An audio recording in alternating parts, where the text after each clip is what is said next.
ಈ ಒಂದು ಅವಾರ್ಡನ್ನ first time ನೀವು ಕೈಯಲ್ಲಿ ಹಿಡಿದಾಗ ಆ ಕ್ಷಣ ಹೆಂಗಿತ್ತು ಅಂತ ವಿವರಿಸ್ಬೋದಾ? ಬಿಗಿನಿಂಗ್ ಇಂದ ನಂಗೆ ಅವಾರ್ಡ್ ಕೊಡೋವರೆಗೂ ನಂಗೆ ಅವಾರ್ಡ್ ಬಂದಿದೆ, ನನಗೆ ಕೊಡ್ತಾರೆ ಅನ್ನೋ ನಂಬಿಕೆನೇ ಇರಲಿಲ್ಲ. ನನಗೆ ಫೋನ್ ಮಾಡಿ ಹೇಳಿದಾಗ್ಲೂ ನಿಮಗೆ ಅವಾರ್ಡ್ ಬಂದಿದೆ ಅಂತ ಹೇಳಿದಾಗ್ಲೂ ಯಾವ ಫಿಲಿಮ್ ಇನ್ನೂ ನಾಮಿನೇಟ್ ಲಿಸ್ಟ್ ಆಚೆ ಬಂದಿರಲಿಲ್ಲ. ಅವಾಗ ಯಾವ ಫಿಲಿಮಿಗೆ, ಕೋಳಿ ಹೆಸರಿಗೆ ಅಂದರು, ಬೆಸ್ಟ್ ಆಕ್ಟ್ರೆಸ್ ಕೊಡ್ತಿದ್ದೀರಾ ಅಥವಾ ಕ್ರಿಟಿಕ್ಸ್ ಅಂತ 3 ಸಲ ಕೇಳಿದ್ದೀನಿ. ಸಾಮಾನ್ಯವಾಗಿ ಯಾವ್ದಾದ್ರು ಒಂದು ಸಿನಿಮಾವನ್ನ ನೀವು ಸೆಲೆಕ್ಟ್ ಮಾಡ್ಕೊಳ್ಳುವಾಗ ಆ ಸಿನಿಮಾದಲ್ಲಿ ಏನ್ ನೋಡ್ತೀರಾ? ಮೇನ್ ಆಗಿ ಕತೆ ನೋಡ್ತೀರಾ ಅಥವಾ ನಿಮ್ಮ ಪಾತ್ರವನ್ನ ನೋಡ್ತೀರಾ? ಫಸ್ಟ್ ನೋಡೋದು ಕತೆ, ಆಮೇಲೆ ನನ್ನ ಪಾತ್ರ ಹೆಂಗಿದೆ ಅಂತ, ಆಮೇಲೆ ನಿರ್ದೇಶಕರು. ಅವಾರ್ಡ್ ಏನಾದ್ರೂ ಒಂದು ಹೊಸ ಜವಾಬ್ದಾರಿ ತಂದಿದೆ ಅಂತ ಅನ್ಸತ್ತಾ? 1 ವರ್ಷದಲ್ಲಿ 2 ಪ್ರತಿಷ್ಠಿತ ಅವಾರ್ಡ್ಗಳು ಅನೌನ್ಸ್ ಆಗೋದು ಒಬ್ಬ ನಟಿಗೆ. ಈಗ ಸ್ಟೇಟ್ ಅವಾರ್ಡ್ ಆದಂಗೆ ಇದು ಇಂಥ ದೊಡ್ಡ ಸಂಭ್ರಮ, ಎಲ್ಲ ಖುಷಿ ಪಡ್ತಾರೆ, ಖುಷಿ ಇದೆ ಇಲ್ಲ ಅಂತಿಲ್ಲ. ಆದ್ರೆ ಅದೇ ವರ್ಷದಲ್ಲಿ ಒಂದು ಸಿನಿಮಾದಲ್ಲೂ ಆಕ್ಟ್ ಮಾಡಿಲ್ಲ. ಹಾಗಾದ್ರೆ ನೀವು ಮೆಂಟಲಿ ಆ ಒಂದು ಪಾತ್ರಕ್ಕೋಸ್ಕರ ಜಾಸ್ತಿ ಏನು ಪ್ರಿಪೇರ್ ಆಗಿಲ್ಲ? ಒಂದು ಪಾತ್ರ ಇನ್ನೊಂದು ಸಿನಿಮಾದ ಪಾತ್ರಗಿಂತ ವಿಭಿನ್ನವಾಗಿರ್ಬೇಕು. ಇಂಟೆನ್ಷನ್ ಒಂದೇ ಆದ್ರೂ, ಎಲ್ಲ ತಾಯಿ ಆದ್ರೂ ವಿಭಿನ್ನವಾಗಿರ್ಬೇಕು. ಅದು ರೀಜನಲಿ ಅದಕ್ಕೆ ಸಿಕ್ಕಾಬಟ್ಟೆ ಟಚ್ ಆಗುತ್ತೆ. ನಿಮ್ಮ ರಂಗಭೂಮಿ ಜರ್ನಿ ಮತ್ತೆ ಸಿನಿಮಾ ಜರ್ನಿ ಇದೆಲ್ಲದ್ರಲ್ಲೂ ನೀವು ಇಲ್ಲಪ್ಪ ಸಾಕು ಇದು ಅಂತ ಅನ್ಸಿದ್ದು ಅಂತ ಸ್ಟ್ರಗಲ್ ಫೇಸ್ ಏನಾದ್ರು ಇದೆಯಾ? ರಂಗಭೂಮಿಲಿ ಅನ್ಸುತ್ತೆ. ಸಿನಿಮಾದಲ್ಲಿ ನಾನು ಇನ್ನೂ ದಣದೇ ಇಲ್ಲ. ನಮಸ್ಕಾರ, ಈ ದಿನಕ್ಕೆ ಸ್ವಾಗತ. ನಾನು ಶ್ರೀಯಂ ಪವಿತ್ರ. ಕೊಚ್ಚಿಯ ಅದ್ದೂರಿ ವೇದಿಕೆಯಲ್ಲಿ ನಡೆದ ಫಿಲ್ಮ್ ಫೇರ್ ಸೌತ್ ಸಮಾರಂಭದಲ್ಲಿ ನಮ್ಮ ಕನ್ನಡದ ಹೆಮ್ಮೆಯ ನಟಿ ಪ್ರಶಸ್ತಿಯನ್ನ ಕೈಗೆ ಹಿಡಿದಾಗ ಅದು ಕೇವಲ ಒಂದು ಅವಾರ್ಡ್ ಆಗಿರ್ಲಿಲ್ಲ, ಅದು ಅವರ ಜರ್ನಿಯ ಗೆಲುವಾಗಿತ್ತು. ಕೋಳಿ ಹೆಸರು ಸಿನಿಮಾದ ಅದ್ಭುತ ನಟನೆಗಾಗಿ ಅತ್ಯುತ್ತಮ ನಟಿ ಪ್ರಶಸ್ತಿಯನ್ನ ಪಡೆದಿರುವಂತಹ ಪ್ರತಿಭಾನ್ವಿತ ನಟಿ ಅಕ್ಷತಾ ಪಾಂಡವಪುರ್ ಅವರು ನಮ್ಮ ಜೊತೆ ಇದ್ದಾರೆ. ಬನ್ನಿ ಅವ್ರ ಜೊತೆ ಸ್ವಲ್ಪ ಫನ್ ಆಗಿ, ಸ್ವಲ್ಪ ಕಾಲು ಎಳ್ಕೊಂಡು, ಹಾಗೇನೆ ಸ್ವಲ್ಪ ಅವರ ಸ್ಟ್ರಗಲ್ ಬಗ್ಗೆ ಮಾತಾಡೋಣ. ಮೇಡಮ್ ನಮಸ್ತೆ. ನಮಸ್ತೆ ಪವಿತ್ರ. ಈ ದಿನಕ್ಕೆ ಸ್ವಾಗತ. ಫಸ್ಟ್ ಟೈಮ್ ನೀವು ಈ ದಿನಕ್ಕೆ ಬರ್ತಿದ್ದೀರಾ. ಹೌದು. ಆ್ಯಂಡ್ ನಮ್ಮ ಟೀಮ್ ಅವರೆಲ್ಲರೂ ಸಹ ನಿಮ್ಮನ್ನ ನಾವು ಇಂಟರ್ವ್ಯೂ ಮಾಡೋಕೆ ಹೋಗ್ತಿದ್ದೀವಿ ಅಂತ ಅಂದಾಗ ನಾನು ಅವ್ರನ್ನ ಕೇಳಿದ್ದೆ ಅಂತ ಹೇಳಿ, ಆಮೇಲೆ ಅವ್ರ ಜೊತೆ ಒಂದು ಸೆಲ್ಫಿ ತೊಗೊಂಡು ಬಂದು ನಾವು ನೋಡ್ಬೇಕು ಅವ್ರು ಹೇಗೆ ಮಾತಾಡ್ತಾರೆ ಅಂತ. ಯಾಕಂದರೆ ನಿಮ್ಮ ಎಥಿಕ್ಸು, ನಿಮ್ಮ ನೇರ ನುಡಿ ಮತ್ತು ನಿಮ್ಮ ರಂಗಭೂಮಿ ಜರ್ನಿ ಎಲ್ಲವೂ ಸಹ ನಮ್ಮ ಸ್ಟಾಫ್ ಪ್ರತಿಯೊಬ್ಬರಿಗೂ ಸಹ ತುಂಬ ಅಂದರೆ ತುಂಬಾ ಇಷ್ಟ. Thank you so sweet. ನಮ್ಮೆಲ್ಲರ ಕಡೆಯಿಂದ ಮತ್ತೊಮ್ಮೆ ನಿಮಗೆ ಹಾರ್ಟ್ಲಿ ಕಂಗ್ರ್ಯಾಚುಲೇಷನ್ಸ್. ಥ್ಯಾಂಕ್ಸ್. ಈ ಒಂದು ಅವಾರ್ಡನ್ನು ಫಸ್ಟ್ ಟೈಮ್ ನೀವು ಕೈಯಲ್ಲಿ ಹಿಡಿದಾಗ ಆ ಕ್ಷಣ ಹೆಂಗಿತ್ತು ಅಂತ ವಿವರಿಸ್ಬೋದಾ? ಅದು ತುಂಬ ಎಮೋಷನಲ್ ಆಗಿಬಿಟ್ಟಿದೆ ಸ್ಟೇಜ್ ಮೇಲೆ. ಯೂಶಲಿ ಅಷ್ಟು ಎಮೋಷನಲ್ ಆಗಿ ಸ್ಟೇಜ್ ಹತ್ತಿ ಅವಾರ್ಡ್ ತಗೊಂಡಿದ್ದಿಲ್ಲ. ಖುಷಿಯಾಗಿ ಒಂಥರ ಹೆಮ್ಮೆಯಿಂದ, ಒಂಥರ ದಿಲ್ದಾರ್ ಆಗಿ ತಗೊಂಡಿದ್ದು. ಆಕ್ಚುಲಿ ನೀವು ಹಂಗೆ ಜೋವಿಯಲ್ ಹುಡುಗಿ ಅಲ್ಲ, ಅದಕ್ಕಿಂತ ಜಾಸ್ತಿ ನನ್ನ ಭಾವುಕಳು ನೋಡೋದಿದ್ರೆ. ಆದ್ರೆ ನಿನ್ನೆ ಕೊಚ್ಚಿನಲ್ಲಿ ಬಾ ನಾನು ಏನು ಮಾಡ್ತೀನಿ ಅಂದ್ರೆ, ನಾನು ಯಾವತ್ತೂ ರೆಡಿ ಆಗಲ್ಲ. ಇದು ಮಾತಾಡ್ಬೇಕು, ನಾನು ಹಿಂಗಿರ್ಬೇಕು ಅದೇನು ಇರಲ್ಲ. Go with flow. ನನ್ನ ಆಕ್ಟಿಂಗ್ ಪ್ರಾಕ್ಟೀಸ್ ಕೂಡ ಗೋ ವಿತ್ ಫ್ಲೋ. ಬರೀ ಆ ಕ್ಯಾರೆಕ್ಟರ್ ತಯಾರಿ ಆಗೋದಷ್ಟೇ, ಸೀನ್ಗೆ ಗೋ ವಿತ್ ಫ್ಲೋ. ಆ ಟೈಮಲ್ಲಿ ಏನಾಗುತ್ತೆ ಅದು ಸತ್ಯ ಅನ್ನೋಳು ನಾನು ಹಂಗೆ ಅನ್ಕೊಂಡು ಹೋದೆ. ಆದ್ರೆ ನನ್ನ ಜೊತೆ ನಮ್ಮ ಡೈರೆಕ್ಟರ್ ಬಂದಿದ್ರು, ಚಂಪಾ ಶೆಟ್ಟಿ. ನಿಮಗೆ ಗೊತ್ತು, ಇಂಡಿವಿಜುವಲ್ ಅವಾರ್ಡ್ ಅಂದ್ರೆ ಎಲ್ಲ ಅವ್ರ ಅವಾರ್ಡ್ ತಗೊಂತಾರೆ, ಡೆಡಿಕೇಟ್ ಮಾಡ್ತಾರೆ, ಹಂಗಿರುತ್ತೆ. ನನಗೆ ಅನ್ಸಿದೇನು ಅಂದ್ರೆ, ಮೇಡಮ್ ಬಂದಿದ್ದಾರೆ. ಈವನ್ ನಮ್ಮ ಕನ್ನಡ ಸಿನಿಮಾ ನಾಮಿನೇಷನ್ ಅಲ್ಲಿ ಆ ವರ್ಷದಲ್ಲಿ ಮಹಿಳಾ ನಿರ್ದೇಶಕಿ ಅಂತ ಇದ್ದದ್ದು ಮೇಡಮ್. ಅವರು ಸಿನಿಮಾ ನಾಮಿನೇಟ್ ಆಗಿಲ್ಲ, ಆ ಸಿನಿಮಾದಿಂದ ಆಕ್ಟರ್ ನಾಮಿನೇಟ್ ಆಗಿದ್ದೀನಿ. ಅದು ಅವರೇ ನಾಮಿನೇಟ್ ಆದಷ್ಟು, ಅವ್ರ ಸಿನಿಮಾನೇ ನಾಮಿನೇಟ್ ಆದಷ್ಟು ಖುಷಿಯಿಂದ ಅವರು ನನ್ನ ಜೊತೆ ಬಂದಾಗ ನನಗೆ ಮೇಡಮ್ನ ಸ್ಟೇಜ್ ಮೇಲೆ ಕರೆಯೋದು ಗೊತ್ತಿಲ್ಲ. ಆ ಕ್ಷಣಕ್ಕೆ ಅವ್ರು ಸ್ಟೇಜ್ ಮೇಲೆ ಬಂದ್ರೆ ನಂಗೆ ಫುಲ್ ಫೀಲ್ ಅನ್ನಿಸ್ತು. ಸಂಪೂರ್ಣ ಅಂತ ಅನ್ಸಿದ್ದು ಅವ್ರು ಸ್ಟೇಜ್ ಮೇಲೆ ಬಂದ್ಮೇಲೆ. ನಮ್ಮ ಮೇಡಮ್ ಬಂದರು, ಕೆ ಮಂಜೂರ್ ಪ್ರೊಡ್ಯೂಸರು, ಅವರು ಅವಾರ್ಡ್ ಇಶ್ಯೂ ಮಾಡಿದ್ದು, ಕೊಟ್ಟಿದ್ದು. ಸೊ ಮೇಡಮ್ ಬಂದಾಗ ನಮ್ಮತ್ರ ಒಂದು ಕನ್ನಡದ ಒಂದು ನೆಲದ ಒಂದು, ಈ ಕಡೆ ಡೈರೆಕ್ಟ್ರು, ಈ ಕಡೆ ಪ್ರೊಡ್ಯೂಸರು, ಆ ಕಡೆ ಮಲಯಾಳಂದು ಅಣ್ಣ ಬೆನ್ ಒಳ್ಳೆ ನಟಿ, ಇವರೆಲ್ಲ ಇದ್ದದ್ ನೋಡಿ ಒಂಥರ ನಮ್ದೇ ವೇದಿಕೆ ಇದು ಅನ್ನಿಸ್ತಿತ್ತು. ನಿಮ್ಗೆ ಗೊತ್ತು, ಫಿಲ್ಮ್ ಫೇರ್ ಅಂದ್ರೆ ಒಂಥರ ಗ್ಲಾಮರ್ ಅವಾರ್ಡ್, ಅದು ಜಿಗಿ ಅವಾರ್ಡು. ಆ ಸ್ಟೇಜಲ್ಲಿ ಮೇಲೆ ಹತ್ತ ತಕ್ಷಣ ಮೇಡಮ್ ಬಂದ್ಮೇಲೆ ತುಂಬಾ ಅಂದ್ರೆ ತುಂಬಾ ಎಮೋಷನಲ್ ಆದೆ. ಬಿಗಿನಿಂಗ್ ಇಂದ ನಂಗೆ ಅವಾರ್ಡ್ ಕೊಡೋವರೆಗೂ ನಂಗೆ ಅವಾರ್ಡ್ ಬಂದಿದೆ, ನನಗೆ ಕೊಡ್ತಾರೆ ಅನ್ನೋ ನಂಬಿಕೆನೇ ಇರಲಿಲ್ಲ. ನನಗೆ ಫೋನ್ ಮಾಡಿ ಹೇಳಿದಾಗ್ಲೂ ನಿಮಗೆ ಅವಾರ್ಡ್ ಬಂದಿದೆ ಅಂತ ಹೇಳಿದಾಗ್ಲೂ ಯಾವ ಫಿಲಿಮ್ ಇನ್ನೂ ನಾಮಿನೇಟ್ ಲಿಸ್ಟ್ ಆಚೆ ಬಂದಿರಲಿಲ್ಲ. ಅವಾಗ ಯಾವ ಫಿಲಿಮಿಗೆ, ಕೋಳಿ ಹೆಸರಿಗೆ ಅಂದ್ರು, ಬೆಸ್ಟ್ ಆಕ್ಟ್ರೆಸ್ ಕೊಡ್ತಿದ್ದೀರಾ ಅಥವಾ ಕ್ರಿಟಿಕ್ಸ್ ಅಂತ 3 ಸಲ ಕೇಳಿದ್ದೀನಿ. ಯಾಕೆಂದ್ರೆ ಈ ತರದೆಲ್ಲ ಆರ್ಟ್ ಮೂವಿನ ಇಂಡಿವಿಜುವಲ್ ಅವಾರ್ಡ್ಗೆ ಕನ್ಸಿಡರ್ ಮಾಡೋದು ಉದಾಹರಣೆಗಳು ತುಂಬಾ ಕಮ್ಮಿ. ಅಲ್ಲ ನಂಗೆ ಗೊತ್ತೇ ಇಲ್ಲ, ಹಂಗ್ ಗೊತ್ತಿದ್ರೆ ಹೇಳಿ. ಅದು ಕೇಳ್ತಾನೆ ಇದ್ದೀನಿ. ಇಲ್ಲಮ್ಮ, ಎಲ್ಲಾ ಜೂರಿಗಳು ಇಷ್ಟಪಟ್ಟು ಕನ್ಸಿಡರ್ ಮಾಡಿರೋ ಅವಾರ್ಡ್ ಇದು, ಬೆಸ್ಟ್ ಆಕ್ಟ್ರೆಸ್ ನಿಮ್ಗೆ ಬಂದಿರೋದು ಅಂದ್ರೆ ಹೇಳ್ಬೇಡಿ ಅನ್ನೋದು ಇರುತ್ತಲ್ಲ. ಸರಿ ಆಯ್ತು ಅನ್ಕೊಂಡೆ ಇದೆ. ಯಾಕೆಂದ್ರೆ ನಂಬಿಕೆನೇ ಇಲ್ಲ ಮೇಡಮ್, ಹಿಂಗೆ ಆದ್ರೂ ಯಾರಿಗೂ ಹೇಳಿಲ್ಲ, ನಮ್ ಡೈರೆಕ್ಟರ್ ಹೋಗೋಣ ಜೊತೆಲಿ ಅಂತ ಹೇಳಿ. ಅವಾರ್ಡ್ ಕೊಡೋವರೆಗೂ ನಂಬಿಕೆ ಇಲ್ಲ. ಅದು ಅವಾರ್ಡ್ ತಗೊಂಡ್ಮೇಲೆ ಕೋಳಿ ಹೆಸರು ಏನಾದ್ರು ಮಾಡ್ಕೊಂಡು ಸೆಲೆಬ್ರೇಟ್ ಮಾಡಿದ್ರ? ಸೆಲೆಬ್ರೇಷನ್ ಮೂಡ್ ಹೆಂಗಿತ್ತು? ಹೆಂಗ್ ಗೊತ್ತಾಯ್ತು ಅನ್ಕೊಂಡೆ ನೀವ್ ಎಲ್ಲಿ ಅವ್ರು ಹೇಳಿ, ಪಾಂಡವಪುರದವ್ರಲ್ವಾ, ಅಷ್ಟು ಅಂದಾಜ್ ಮಾಡ್ಕೊಂಡಿರ್ಬೋದು. ಪಕ್ಕ ರಾ ಮಟೀರಿಯಲ್ ನೀವು. ಅಲ್ಲಿ ವಾಪಸ್ ಕೊಚ್ಚಿಂದ ಬಂದ್ಮೇಲೆ ನಿನ್ನೆ ರಾತ್ರಿ ನಮ್ಮ ಅಮ್ಮಂಗೆ ಹೇಳಿ ಒಂದಷ್ಟು ಜನ ಬಂದಿದ್ರು, ಕೋಳಿ ಸಾರೇ ಮಾಡಿಸಿದ್ರು ಅಲ್ವಾ. ಹೆಂಗೆ ನೋಡಿ ನನ್ ಕರೆಕ್ಟ್ ಆಗಿ. ಆಮೇಲೆ ಈ ಅವಾರ್ಡ್ ಏನಾದ್ರು ಒಂದು ಹೊಸ ಜವಾಬ್ದಾರಿ ತಂದಿದೆ ಅಂತ ಅನ್ಸತ್ತಾ, ಅಥವಾ ನೀವು ಆಲ್ರೆಡಿ ಫಿಕ್ಸ್ ಆಗಿದ್ರ? ಇಲ್ಲಪ್ಪ, ಏನ್ ಹಂಗೇನಿಲ್ಲ. ನಾನ್ ಮಾಡೋ ಕೆಲ್ಸಗಳನ್ನ ಮಾಡ್ಬೇಕು ಅಂತಾನೆ ಹೋಗೋದು. ಇದ್ರಿಂದ ಜವಾಬ್ದಾರಿ ಬಂದ್ಬಿಡುತ್ತೆ ಎಲ್ಲ. ನಾವು ಅದನ್ನ ಜವಾಬ್ದಾರಿಯುತವಾಗಿ ಫೀಲ್ಡಿಗೆ ಬಂದಿದೀವಿ. ಪಾತ್ರಗಳ ಆಯ್ಕೆ ಕೂಡ ಅಷ್ಟೇ ಜವಾಬ್ದಾರಿಯಿಂದ ಮಾಡ್ತೀವಿ. ಅವಾರ್ಡ್ ಏನ್ ಮಾಡುತ್ತೆ ಅಂದ್ರೆ ಒಂದ್ ಸ್ವಲ್ಪ ನಾವು ಕುಗ್ಬಿಟ್ಟಿರ್ತೀವಿ. ಅಂದ್ರೆ ನಾನು ಹೇಳ್ದೆ, 1 ವರ್ಷದಲ್ಲಿ 2 ಪ್ರತಿಷ್ಠಿತ ಅವಾರ್ಡ್ಗಳು ಅನೌನ್ಸ್ ಆಗೋದು ಒಬ್ಬ ನಟಿಗೆ. ಈಗ ಸ್ಟೇಟ್ ಅವಾರ್ಡ್ ಆದಂಗೆ ಇದು ಎಂತ ದೊಡ್ಡ ಸಂಭ್ರಮ, ಎಲ್ಲಾ ಖುಷಿ ಪಡ್ತಾರೆ. ಖುಷಿ ಇದೆ, ಇಲ್ಲ ಅಂತಿಲ್ಲ. ಆದ್ರೆ ಅದೇ ವರ್ಷದಲ್ಲಿ ಒಂದು ಸಿನಿಮಾದಲ್ಲೂ ಆಕ್ಟ್ ಮಾಡಿಲ್ಲ. ಇದು ಒಂಥರ ಖಾರವಾದ ಸತ್ಯ.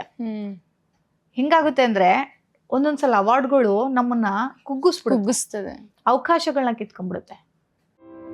1,65,00,000ಕ್ಕೂ ಅಧಿಕ ಕುಟುಂಬಗಳಿಗೆ ಪ್ರತಿ ತಿಂಗಳು 200 ಯೂನಿಟ್ ಉಚಿತ ವಿದ್ಯುತ್ ನೀಡುವ ಗೃಹಜ್ಯೋತಿ ಯೋಜನೆಯಿಂದಾಗಿ ರಾಜ್ಯದ ಮನೆಗಳಲ್ಲಿ ನೆಮ್ಮದಿಯ ಬೆಳಕು ಮೂಡಿದೆ. ವಿದ್ಯುತ್ ಬಿಲ್ ಹೊರೆ ತಪ್ಪಿ ಉಳಿತಾಯ ಮನೆ ಮಾಡಿದೆ. ನಾಡಿನ ಮನೆ ಮನಗಳಲ್ಲಿ ಭರವಸೆ ಬೆಳಗುತ್ತಿದೆ. ನಾವು ನುಡಿದಂತೆ ನಡೆದಿದ್ದೇವೆ, ನಿಮ್ಮ ಪ್ರೀತಿ ವಿಶ್ವಾಸವನ್ನ ಉಳಿಸಿಕೊಂಡಿದ್ದೇವೆ. ಗ್ಯಾರಂಟಿ ಸರ್ಕಾರಕ್ಕೆ 1000 ದಿನಗಳು, ನನಸಾಗಿದೆ ಕೋಟಿ ಕನಸುಗಳು. ಇತ್ತೀಚೆಗೆ ಮೊದಲು ಪ್ರಶಸ್ತಿ ಬಂದಾಗ ಕಲ್ಪನಾ, ಜಯಂತಿಯಮ್ಮ ಇಂಥವ್ರ ಕಾಲದಲ್ಲಿ ಪ್ರಶಸ್ತಿಗಳು ಇನ್ನೂ ಅವಕಾಶಗಳನ್ನ ಹೆಚ್ಚೆಚ್ಚು ಅವಕಾಶಗಳು ಕೊಡ್ತಾ ಇತ್ತು. ಈಗ ನೀನು ಪ್ರಶಸ್ತಿ ಬಂದ್ರೆ ನಂಗೇನಾಗ್ಬೇಕಮ್ಮ? ನಮ್ಗೆ ಬೇಕಾಗಿಲ್ಲ ಆಕ್ಟ್ರು, ಬೇಕಾಗಿಲ್ಲ ನಮ್ಮ ಸ್ಕ್ರಿಪ್ಟ್ಗೆ. ನಮ್ಗೆ ಇವಾಗ ಆಕ್ಟ್ರೆಸ್ ಬೇಕಾಗಿಲ್ಲ. ಒಂದು ಸಪೋರ್ಟಿಂಗ್ ಆಗಿ ಅಥವಾ ಏನಾದ್ರು ಆಕ್ಟ್ರದು ಪಾತ್ರ ಇದ್ರೆ ಹೀರೋಯಿನ್ಗಳ ತರ ಇರ್ತಾರೆ, ತಾಯಿ ತಂಗಿ ತರ ಇರ್ತಾರೆ. ಎಲ್ಲಿ ನಮ್ಮ ಕನ್ನಡ ಇಂಡಸ್ಟ್ರಿಲಿ ಹೆಣ್ಮಕ್ಳು ಗಟ್ಟಿಯಾಗಿ ಪಾತ್ರ ನಿರೂಪಿಸ್ತಿದ್ದಾರೆ, ಮಾಡ್ತಿದ್ದಾರೆ ಹೇಳಿ? ತುಂಬಾ ರೇರು, ತುಂಬಾ. ಮತ್ತೆ ಇವಾಗ ಇತ್ತೀಚೆಗೆ ಬರ್ತಿರೋ ಅಂತ ಎಥಿಕ್ಸ್ ಇಟ್ಕೊಂಡು ಬರ್ತಿರೋ ಸಿನಿಮಾಗಳಲ್ಲೇ ಸುಮ್ಮನೆ ಟೀಸರ್ ನೋಡಿ, ಒಂದು ಹೀರೋಯಿನ್ ಒಬ್ಳು ಬಿಟ್ರೆ ಟೀಸರ್ ಅಲ್ಲಿ ಇನ್ಯಾವ ಹೆಣ್ಣು ಮಗಳ ಪಾತ್ರವೂ ಇರಲ್ಲ, ಮುಖ್ಯವಿರಲ್ಲ, ಟೀಸರ್ ಅಲ್ಲೇ ಕಾಣಿಸಲ್ಲ. ಅಂದ್ರೆ ಈ ಬೇಡ ಆಕ್ಟರ್ಗಳ ಅವಶ್ಯಕತೆ ಇಲ್ಲ ಅಂತಂದ್ರೆ ಅವ್ರು ಅಂತ ಗಟ್ಟಿ ಪಾತ್ರಗಳ ಒಂದು ಬರವಣಿಗೆಯಲ್ಲಿ ಇಲ್ವಾ, ಅಥವಾ ಆ ಒಂದು ಪರಿಕಲ್ಪನೆಯಲ್ಲಿ ಇಲ್ವಾ? ಅಕಸ್ಮಾತ್ ಇದೆ ಅಂದ್ರೆ ಹೊರಗಡೆ ಕರೆಸ್ತಾರೆ. ಅಷ್ಟೊಂದು ಕುಗ್ತಾ ಇರೋದು ಯಾಕೆ ಅಂತ ಕನ್ನಡ ಇಂಡಸ್ಟ್ರಿ? ಬಹುಶಃ ಅದೇ ನಾನು ಎಲ್ಲ ಕಡೆನೂ ಹೇಳ್ತೀನಿ. ಈಗ ಮಲಯಾಳಂ ಆಗ್ಬೋದು, ಬೇರೆ ಬೇರೆ ಭಾಷೆ ಸ್ಟಾರ್ಗಳು ಇರ್ತಾರಲ್ಲ, ಅವರು ಸ್ಟಾರ್ ಅಂತ ಅವ್ರು ಹೇಳ್ಕೊಂತಾರೋ ಇಲ್ಲ ಗೊತ್ತಿಲ್ಲ. ಮಮ್ಮೂಟಿಯವರಾಗ್ಬೋದು, ಪೃಥ್ವಿಯವರಾಗ್ಬೋದು, ಪೃಥ್ವಿರಾಜು, ಫಹಲ್ ಫಾಸಿಲ್ ಇವರೆಲ್ಲ ಆಗ್ಬೋದು. ಇವರೆಲ್ಲ ಏನ್ ಮಾಡ್ತಾರೆ ಅಂದ್ರೆ ದೊಡ್ಡ ಬಡ್ಜೆಟ್ ಸಿನಿಮಾನು ಮಾಡಿ ಚಿಕ್ಕ ಬಡ್ಜೆಟ್ ಸಿನಿಮಾನು ಪ್ರೊಡ್ಯೂಸ್ ಮಾಡ್ತಾರೆ. ಸಣ್ಣ ಬಡ್ಜೆಟ್ ಸಿನಿಮಾದಲ್ಲೂ ಆಕ್ಟ್ ಮಾಡ್ತಾರೆ. ಈ ಕಡೆ ಸ್ಟಾರ್ ತರನು ಆಕ್ಟ್ ಮಾಡ್ತಾರೆ, ಹೀರೋಗಳಾಗೂ ಬಿಂಬಿಸ್ಕೊಳ್ತಾರೆ, ಕ್ಯಾರೆಕ್ಟರ್ನು ಮಾಡ್ತಾರೆ. ಪೃಥ್ವಿರಾಜ್ ಅವ್ರದನ್ನೇ ಎಲ್ಲಾ ಫಿಲಿಮ್ಗಳ ಲಿಸ್ಟ್, ಫಹಲ್ ಫಾಸಿಲ್ ಲಿಸ್ಟ್ ನೋಡ್ಕೊಂಡ್ ಬಂದ್ರೆ, ಮಮ್ಮೂಟಿ ಅವ್ರ ಲಿಸ್ಟ್, ಮೋಹನ್ ಅವ್ರದ್ದೆಲ್ಲಾರ್ದು ನೋಡ್ತಾ ಬಂದ್ರೆ ನೀವು ಕಾಣಿಸುತ್ತೆ. ಹೀರೋಯಿನ್ಗಳು ಅಷ್ಟೇ, ಅಲ್ಲಿ ಎಲ್ಲಾರು ಎಲ್ಲಾ ಪಾತ್ರವನ್ನು ಮಾಡ್ತಾರೆ, ಹಸಿವಿದೆ ಅವ್ರಿಗೆ. ಆಮೇಲೆ ಅವರು ದೊಡ್ಡ ಬಡ್ಜೆಟ್ ಸಿನಿಮಾದಲ್ಲಿ ಆಕ್ಟ್ ಮಾಡೋದಲ್ದೆ ಒಂದು ಸಿನಿಮಾನ ಪ್ರೊಡ್ಯೂಸ್ ಮಾಡ್ತಾರೆ. ಆ ಪ್ರೊಡ್ಯೂಸ್ ಮಾಡಿದ್ದಾಗ ತುಂಬಾ ಜನ ಆಕ್ಟರ್ಗಳು ಆಚೆ ಬರ್ತಾರೆ, ಆಕ್ಟರ್ಗಳು ಆಚೆ ಬರ್ತಾರೆ. ನಮ್ಮಲ್ಲಿ ಅದು ಆಗ್ತಾ ಇಲ್ಲ. ಪುನೀತ್ ರಾಜ್ಕುಮಾರ್ ಅವರು ಅದನ್ನ ಪ್ರಯತ್ನ ಮಾಡಕ್ ಹೊರಟ್ರು, PRK ಪ್ರೊಡಕ್ಷನ್. ಎಷ್ಟು ಖುಷಿ ಆಯ್ತು ಗೊತ್ತಾ? ಆದ್ರೆ ನೋಡಿ ಈಗ ಹೆಂಗಾಯ್ತು.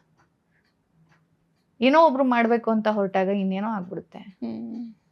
ನಮ್ಗೊಂದು ಶಕ್ತಿ, ಒಂದು ಕನ್ಸು ಕಂಡಿದ್ವಿ, ಇನ್ನು ಸಣ್ಣ ಪುಟ್ಟ ನಿರ್ದೇಶಕರು, ಕಲಾವಿದರು, ತಾಂತ್ರಿಕ ವರ್ಗ ಎಲ್ಲ ಇನ್ನು PRK ಇಂದ. ನೀವು PRKನ ಶುರುನಲ್ಲಿ ಅವರು ಮಾಡಿದ್ದು ನೋಡಿ ಹೆಂಗಿದೆ, ಯಾವ ತರ ಪ್ರೊಡ್ಯೂಸ್ ಮಾಡಿದ್ದು ಅಂತ. ಎಲ್ಲ ಹಿಂಗೆ ಮಾಯಾ ಬಜಾರ್, ಹೊಸ ಕಲಾವಿದರಿಗೆ ಅವಕಾಶ ಜಾಸ್ತಿ ಕೊಟ್ಟಿದ್ರು, ಸ್ಪೇಸ್ ಜಾಸ್ತಿ ಕೊಟ್ಟಿದ್ರು, ಪ್ರತಿಯೊಬ್ಬರಿಗೂ ಸಹ ತಮ್ಮ ಅಭಿನಯವನ್ನ ತೋರಿಸುವಂತ ಅವಕಾಶ ಕೊಟ್ಟಿದ್ರು. ಅಲ್ಲ, ಎಂತ ಬೇಜಾರಲ್ಲ. ಆ ಥರ ಪ್ರಯತ್ನಗಳು ಇಲ್ಲ ಆಗ್ತಿಲ್ಲ ಅನ್ನೋದು, ಆ ಥರ ಯೋಚನೆ ಇರೋರ ಹತ್ರ ದುಡ್ಡಿಲ್ಲ, ಬ್ಯಾಕ್ ಸಪೋರ್ಟ್ ಇಲ್ಲ, ಗೊತ್ತಿಲ್ಲ ಇದು ಈ ಥರ ಅನ್ಸುತ್ತೆ ನನಗೆ. ಬಟ್ ಈ ಸಲ ಫಿಲ್ಮ್ ಫೇರ್ ಒಂದು ಖುಷಿ ಆಗಿದೆ ಏನಂದ್ರೆ ಪೃಥ್ವಿ ಕೋಣನೂರು ಅಂದ್ರೆ ಪಿಂಕಿಯಲ್ಲಿ ಚಿತ್ರದ ಪಿಂಕಿ ಆ ಚಿತ್ರದ ಡೈರೆಕ್ಟ್ರು 17 ಫಿಲ್ಮ್ ಬೆಸ್ಟ್ ಡೈರೆಕ್ಟರ್ ಅವಾರ್ಡ್ ತಗೊಂಡಿದ್ದು 2ನೇ ಸಲ. ಬಿಟ್ರೆ ಅರ್ಜುನ್ ಜನ್ಯ ಅವರು ಮತ್ತೆ ನಾಗೇಂದ್ರ ಪ್ರಸಾದ್ ಸರ್ ಬಿಟ್ಟು ಎಲ್ಲ ಅವಾರ್ಡ್ಗೆ ಪಾತ್ರರಾದ ಪ್ರತಿಯೊಬ್ರು ಹೊಸಬ್ರು ಜೊತೆಗೆ bridge content oriented cinema makers.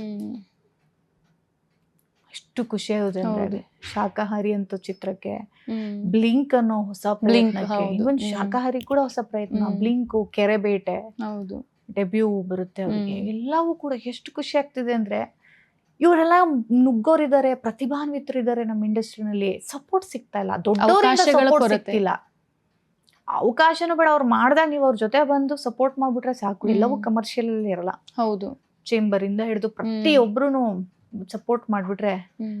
For example ನಾನೇ ಹೇಳ್ತೀನಿ, ಇವಾಗ ನಮ್ಗೆ ನ್ಯಾಷನಲ್ ಅವಾರ್ಡ್ ಬಂತು ನಮ್ಮ ಲಾಸ್ಟ್ ಇಯರು.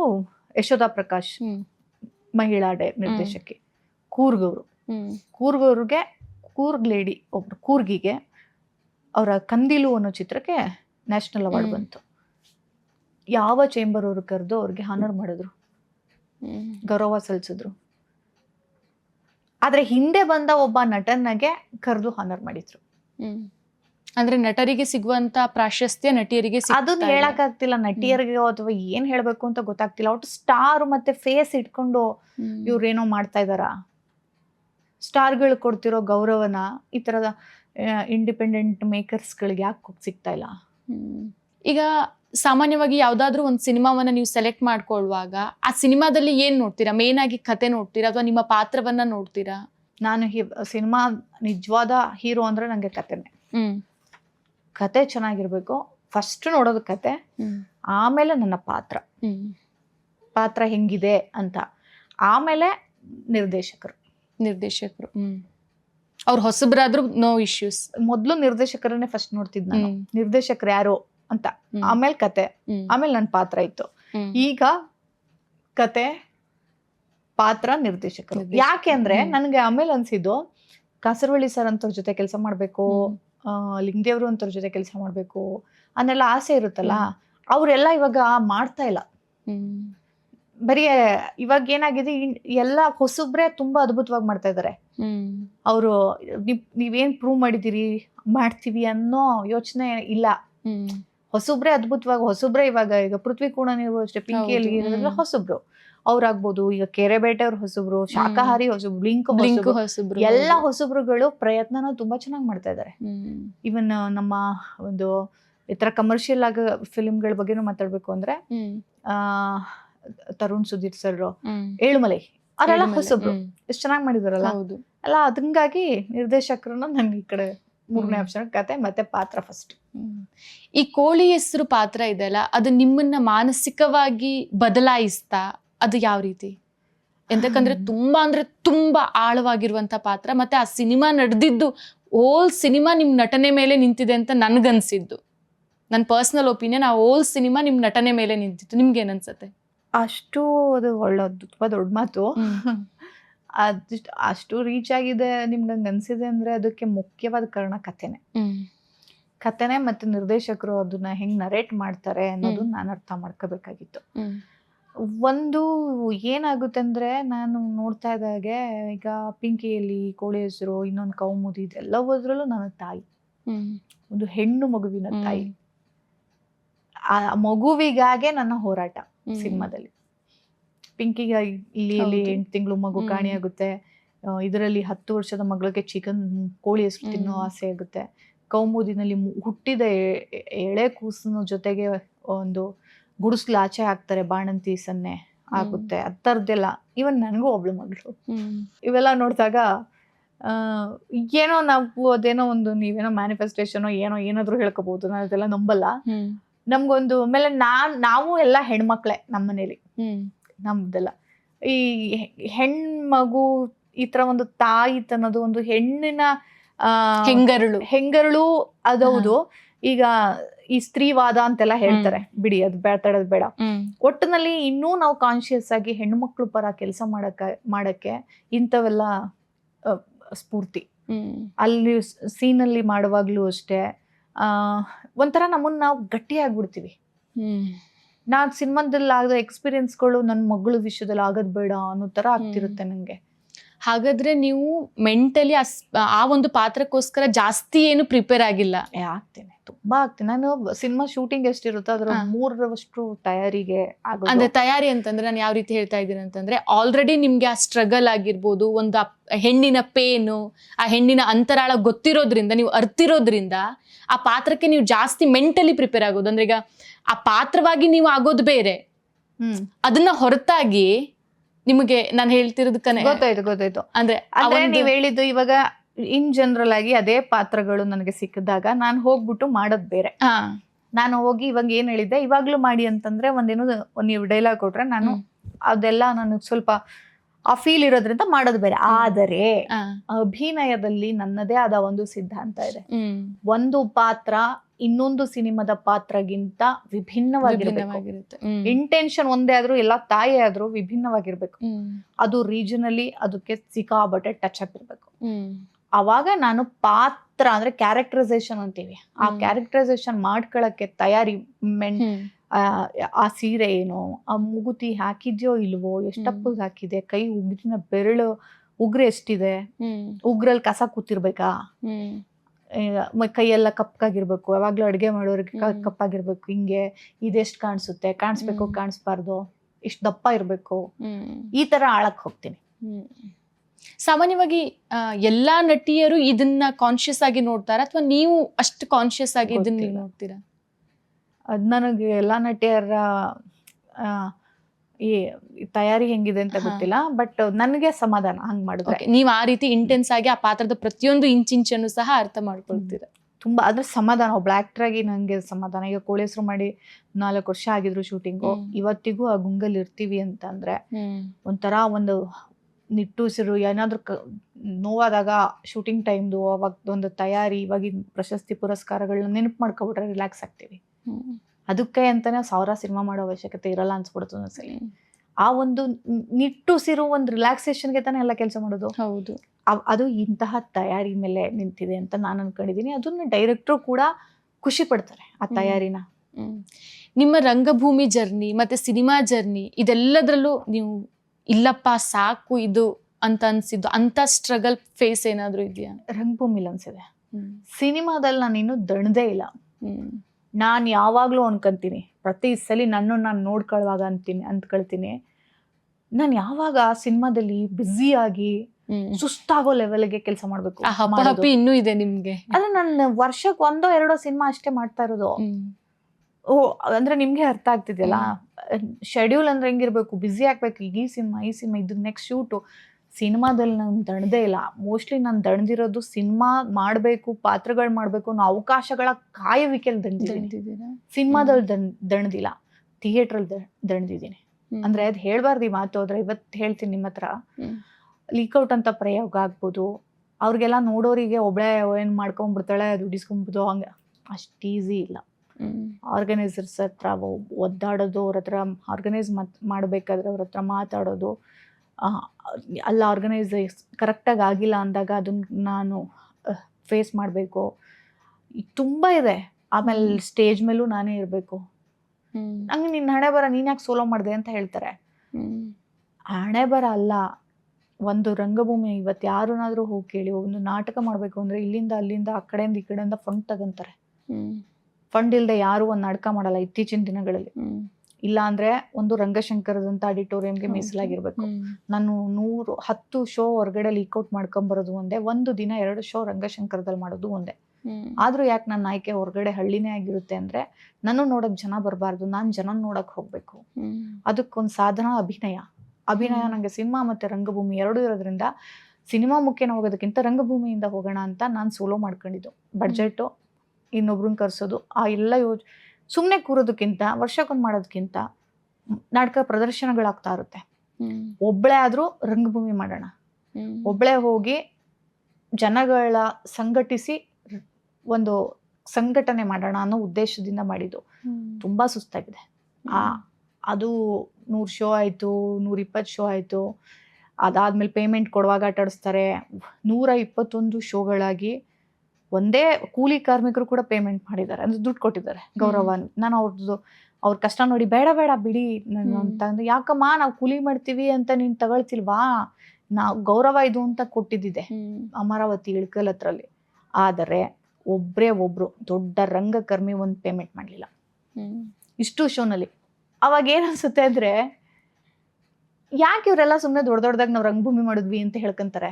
ಒಬ್ಬ ಕಲಾವಿದ ಅಥವಾ ಕಲಾವಿದೆಯ ಒಂದು ಸ್ಟ್ರಗಲ್ನ ಅರ್ಥ ಮಾಡ್ಕೊಳ್ಳಿಲ್ಲ ಅಂದ್ರೆ ಯಾಕೆ ಹೇಳ್ಕೊಂತಾರೆ ಅನ್ಸ್ಬಿಡುತ್ತೆ.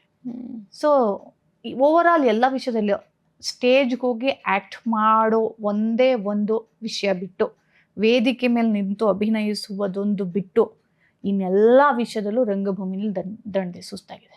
ಅದರಲ್ಲೂ ಬ್ರೇಕ್ ತಗೊಂಡ್ಬಿಡೋಣ ಅನ್ನೋ ಲೆವೆಲ್ಗೆ ಸುಸ್ತಾಗಿದೆ. ಅದರಲ್ಲೂ ಒಬ್ಬ ಮಹಿಳೆಯಾಗಿ ಯಾವ ರೀತಿ ದಣಿದಿದ್ದೀರಾ?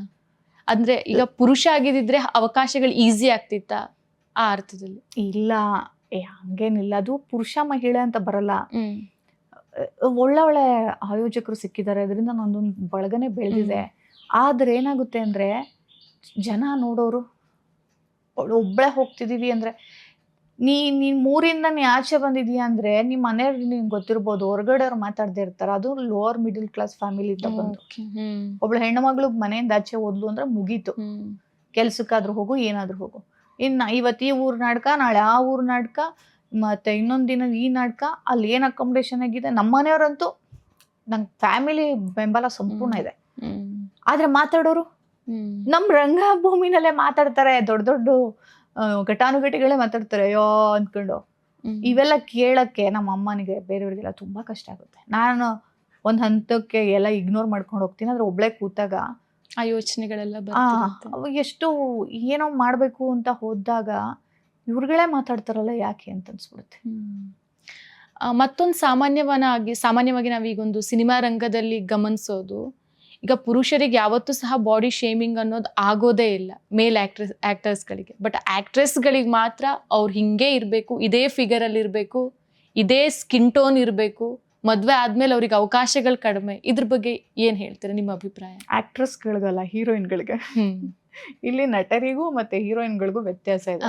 ಅಂದಾಗೆ ನಾನು ಹೀರೋಯಿನ್ ಅಲ್ಲ, ನಟಿ. ಇದು ಇತ್ತೀಚಿನ ದಿನಗಳಲ್ಲಿ ಕಮ್ಮಿ ಆಗ್ತಿದೆ. Very good. ಮದುವೆ ಆಗಿರೋ ಹೆಣ್ಮಕ್ಳುಗಳು ಇಂಡಸ್ಟ್ರಿ ಬರ್ತಿದ್ದಾರೆ, ಮತ್ತೆ ಅವಕಾಶಗಳನ್ನ ತಗೊಳ್ತಿದ್ದಾರೆ. ಈಗ ಅದು ಮದುವೆ ಆಗಿದ್ದೀರಾ ಅನ್ನೋದು ಮ್ಯಾಟ್ರ್ ಆಗ್ತಿಲ್ಲ. ಇನ್ನೊಂದು ತೆಳ್ಳಗೆ ಬೆಳ್ಳಗೆ ಇರಬೇಕು ಅನ್ನೋ ಒಂದು ಕಾನ್ಸೆಪ್ಟು ಮಲಯಾಳಂ ಮತ್ತೆ ಬೇರೆ ಬೇರೆ ಭಾಷೆಯಲ್ಲಿ ವಾಶ್ ಔಟ್ ಆಗ. ಹೌದು, ಇಲ್ವೇ ಇಲ್ಲ. ಅಲ್ಲಿ ನೀವು ನೋಡ್ಬೇಕು, ಅವ್ರಿಗೆ ನಾವೇ ಚೆನ್ನಾಗಿದ್ದೀವಿ ಅಂತ ಅನ್ಸ್ಬಿಡುತ್ತೆ ಹಂಗ್ ನೋಡಿದ್ರೆ. ಆದ್ರೆ ಅದು ಇಲ್ವೇ ಇಲ್ಲ. ಆದ್ರೆ ಇಲ್ಲಿ ನಮ್ಮಲ್ಲಿ ಸ್ವಲ್ಪ ಇನ್ನೂ ಆತರ ಪಾತ್ರಗಳನ್ನ ಹುಡುಕ್ತಿಲ್ವಲ್ಲ ಹೆಣ್ಮಕ್ಳಲ್ಲಿ. ಇನ್ನು ಒಂದು ಗೃಹಿಣಿಯಾಗಿರ್ಬೇಕು, ಮೇಕಪ್ ಇರುತ್ತೆ, ಈ ತರ ಬಿಟ್ಟು ನಮ್ಮಲ್ಲಿ ಇನ್ನೂ ಆಗುವ ಹಂತದಲ್ಲಿದೆ ವಿನಃ ಇನ್ನೂ ಕಂಪ್ಲೀಟ್ ಆಗಿಲ್ಲ. ಇವಾಗ ಎಲ್ಲ ನಾವೇನ್ ಹೇಳಕೊಟ್ಟಿದ್ದೇವೆ ಸಿನಿಮಾದಿಂದ, ಎಲ್ಲಾ ಇಡೀ ಜಗತ್ತಿನ ಅಂದ್ರೆ ನಮ್ಮದೇ ಕಥೆಗಳನ್ನ, ಕಥಾ ಪಾತ್ರಗಳನ್ನ ತೋರ್ಸಕ್ ಹೋಗ್ತಿರೋದು. ಎಲ್ಲರೂ ಬೆಳಗ್ಗೆ ಇರ್ತಾರ, ಎಲ್ಲರೂ ತೆಳಗೆ ಇರ್ತಾರ, ಎಲ್ಲ ಹೇರ್ ಸ್ಟ್ರೈಟಿಂಗ್ ಮಾಡ್ಕೊಂಡಿರ್ತಾರ, ಕಲರಿಂಗ್ ಮಾಡ್ಕೊಂಡು ಎಲ್ಲರೂ ಹ ಅಂತಾನೆ ಮಾತಾಡ್ತಾರ. ಇಲ್ಲ ಅಲ್ವಾ, ಪಾತ್ರಗಳನ್ನ ಹುಡುಕ್ತಾ ಇಲ್ಲ. ಅವಾಗ ನಮ್ಗಿದೆಲ್ಲ ಯೋಚನೆ ಇರಲ್ಲ. ಸೊ ಇದು ಮದ್ವೆ ಅನ್ನೋದು ಬದಲಾಗಿದೆ. ಈಗ ಮದ್ವೆದ್ ಮ್ಯಾಟ್ರ್ ಇಲ್ಲ. ನಾನು ಫಸ್ಟ್ ಶುರುನಾಗ ಬಂದಾಗ ಅನ್ಭವಿಸಿದ್ದೀನಿ. ಇವಾಗ ಅದು ಮ್ಯಾಟ್ರೇ ಇಲ್ಲ. ತುಂಬಾ ಜನ ನೋಡಿ, ಎಷ್ಟೋ ಜನ ಹೆಸರು ಹೇಳೋದೇ ಬೇಡ, ಇನ್ನೂ ಮದ್ವೆ ಆಗಿ ಇಂಡಸ್ಟ್ರಿಗೆ ಬರ್ತಾ ಇದಾರೆ, ರೀಸ್ಟಾರ್ಟ್ ಮಾಡಿದ್ದಾರೆ. ಅದಕ್ಕೆ ಖುಷಿ, ಅದಕ್ಕೊಂದು ಸಂತೋಷ ಇದೆ. ನೆಕ್ಸ್ಟ್ ಯಾವ್ದಾದ್ರು ಪ್ರಾಜೆಕ್ಟ್ಸ್ ಅಲ್ಲಿ ಕಾಣಿಸ್ಕೊಳ್ಳುವುದು ಅಥವಾ ಯಾವ್ದಾದ್ರು ನಿಮ್ ಕೈಯಲ್ಲಿರುವಂತ ಪ್ರಾಜೆಕ್ಟ್ಸ್ ಗಳು ಯಾವ್ದಾದ್ರು ಇದೆಯಾ? ಏನೇ ಆದ್ರೂ ಮಾಡಿ ಮುಗಿಸಿದ್ಮೇಲೆನೆ ಸಿನಿಮಾ ಬಗ್ಗೆ ಮಾತಾಡ್ಬೇಕು. ಸಿನಿಮಾ ಯಾವಾಗ ಎಲ್ಲಿ ಬ್ರೇಕ್ ಆಗುತ್ತೋ, ಎಲ್ಲಿ ಏನ್ ಸ್ಟಾಪ್ ಆಗ್ಬಿಡುತ್ತೋ ಗೊತ್ತಿಲ್ಲ. ಒಟ್ಟು ಮೋಡ ಮಳೆ ಮತ್ತು ಶೈಲಾ ಅನ್ನೋ ಒಂದು ಸಿನಿಮಾ ಕಾಯ್ತಾ ಇದ್ದೀನಿ. ಕೌಮುದಿ ಸಿನಿಮಾ, ಅದು ಬೆಸಾನ್ ಫಿಲ್ಮ್ ಫೆಸ್ಟಿವಲ್ಗೆ ಅಂತಾನೆ ಮಾಡಿದ್ದು. ಅದು ಸ್ವಲ್ಪ ಫಿಲ್ಮ್ ಫೆಸ್ಟಿವಲ್ ಅಲ್ಲಿ ಆಯ್ಕೆ ಆಗ್ಲಿಲ್ಲ. ಅದೊಂದು ಬೇಸರ ಇದ್ರೂ ಕೂಡ ಆ ಸಿನಿಮಾನ ಬೇರೆ ಕಡೆ ಎಲ್ಲ ಗುರುತಿಸಿರೋದು ಖುಷಿ ಇದೆ. ಅದು ಬಿಟ್ರೆ ಇವಾಗ ನಾನು ಎಲ್ಲ ಏನ್ ಅನ್ಕೊಂಡ್ಬಿಟ್ಟಿದ್ದಾರೆ ಅಂದ್ರೆ, ಅಕ್ಷತಾ ಅಂದ್ರೆ ಬರೀ ಲೀಡ್ ರೋಲೇ ಮಾಡ್ತಾಳೇನೋ ಅಂತ ಅನ್ಕೊಂಡ್ಬಿಟ್ಟಿದ್ದಾರೆ. ಲೀಡ್ ರೋಲೇ ಮಾಡ್ಬೇಕು ಅಂತ ಇಲ್ಲ, ನಾನು ಪಾತ್ರಗಳು ಮಾಡ್ಬೇಕು. ಆ ಪಾತ್ರಕ್ಕೆ ಒಂದು ಅರ್ಥ ಇರ್ಬೇಕು, ಅಷ್ಟು ಸ್ಟ್ರಾಂಗ್ ಮೆಸೇಜ್ ಕೊಡ್ಬೇಕು, ಅದು ಆ ಪಾತ್ರಕ್ಕೆ ಪ್ರಾಧಾನ್ಯತೆ ಇರ್ಬೇಕು. ಹಿಂಗೆ ಓದ್ನ ಪುಟ ವದ್ನ ಪುಟ ಅಂತಂದ್ರೆ ನಾನೇ ಯಾಕೆ ಮಾಡ್ಬೇಕು, ಬೇರೆ ಯಾರಾದ್ರೂ ಮಾಡ್ಬೋದು. ನನ್ ಆ ತರ ಯೋಚನೆ ಮಾಡಿದಾಗ ಒಂದೆರಡು ಒಳ್ಳೆ ಸಿನಿಮಾಗಳಲ್ಲಿ ಎರಡು ಬೇರೆ ತರದ ಪಾತ್ರಗಳ ಒಪ್ಕೊಂಡಿದೀನಿ, ಅದೆರಡು ಮಾಡೋದಿದೆ. ಓಕೆ, ಈಗ ಒಂದು ಕ್ವಿಕ್ ಆಗಿ ಒಂದು ರ್ಯಾಪಿಡ್ ಫೈರ್ ಆಡ್ಬಿಡ್ವಾ? ಒಂದು 10 ಕ್ವಶನ್ಸ್ ಇರತ್ತೆ, ಅದು ಇಲ್ಲ ಇದು ಎರಡರಲ್ಲಿ ಯಾವ್ದು ಒಂದು ಸೆಲೆಕ್ಟ್ ಮಾಡ್ಬೇಕು ನೀವು. ಫಸ್ಟ್ ಒನ್ ಕೋಳಿ ಅಥವಾ ಮಟನ್? ಮಟನ್. ಹೌದಾ? ಓಕೆ. ರೀಟೇಕ್ ಅಥವಾ one take? Not at all retake. One take ಅಲ್ಲೇ ಮುಗಿಸ್ಬಿಡ್ತೇವೆ. ಓಕೆ. ಹೋಮ್ ಫುಡ್ ಅಥವಾ Filmfare dinner? Complete home food. Very good. Director favourite ಅಥವಾ producer favourite? Director. Makeup room ಅಥವಾ ಮನೆ ಕಿಚನ್? ಕಿಚನ್. ನ್ಯಾಷನಲ್ ಅವಾರ್ಡ್ ಅಥವಾ pan India cinema? ಸಿಕ್ಕಾಕ ಬಿದ್ರಿ ಈಗ. ಇಷ್ಟು ಈಸಿಯಾಗಿ ಆನ್ಸರ್ ಕೊಡ್ತಿದ್ರಲ್ಲ ಅಂತ ಅನ್ಕೊಂತಿದ್ದೆ ನಾನು. National award. ಸೂಪರ್. ನಮ್ಮೂರ್ ಹುಡುಗಿ ಟೈಟಲ್ಲ ಅಥವಾ ಫಿಲ್ಮ್ ಫೇರ್ ಸ್ಟಾರ್ ಟೈಟಲ್ಲ? ನಮ್ಮೂರ್ ಹುಡುಗಿನೂ ಅಲ್ಲ, ನಮ್ಮೂರ್ ಹೆಣ್ಣು. ಓಕೆ, ಪಕ್ಕ ರಾಗೆ ಆನ್ಸರ್ ಮಾಡಿದ್ದೀರಾ. ಇಷ್ಟೊತ್ತು ನಮ್ಮ ಈ ದಿನದ ಜೊತೆ ಕೂತು ಮಾತಾಡಿದ್ದಕ್ಕೆ, ನಿಮ್ಮ ಅನುಭವ ಅನಿಸಿಕೆಗಳನ್ನ ನಮ್ಮ ಈ ದಿನದ ವೀಕ್ಷಕರ ಜೊತೆ ಹಂಚ್ಕೊಂಡಿದ್ದಕ್ಕೆ thank you so much madam. Thank you Pavitra. Thank you. ಈ ದಿನ ಬಂದು ನನ್ನನ್ನ ಈ ಖುಷಿಯಲ್ಲಿ ನೀವು ಭಾಗಿಯಾಗಿದ್ದಕ್ಕೆ ಥ್ಯಾಂಕ್ ಯು. ಮತ್ತಷ್ಟು ವಿಶೇಷ ವಿಡಿಯೋಗಳನ್ನು ನೋಡಲು ಮತ್ತು ಹೊಸ ವಿಡಿಯೋಗಳ ಬಗ್ಗೆ ತಿಳಿಯಲು ಈ ದಿನ .com ಯೂಟ್ಯೂಬ್ ಚಾನೆಲ್ ಸಬ್ಸ್ಕ್ರೈಬ್ ಮಾಡಿ ಮತ್ತು ಬೆಲ್ ಐಕಾನ್ ಕ್ಲಿಕ್ ಮಾಡಿ.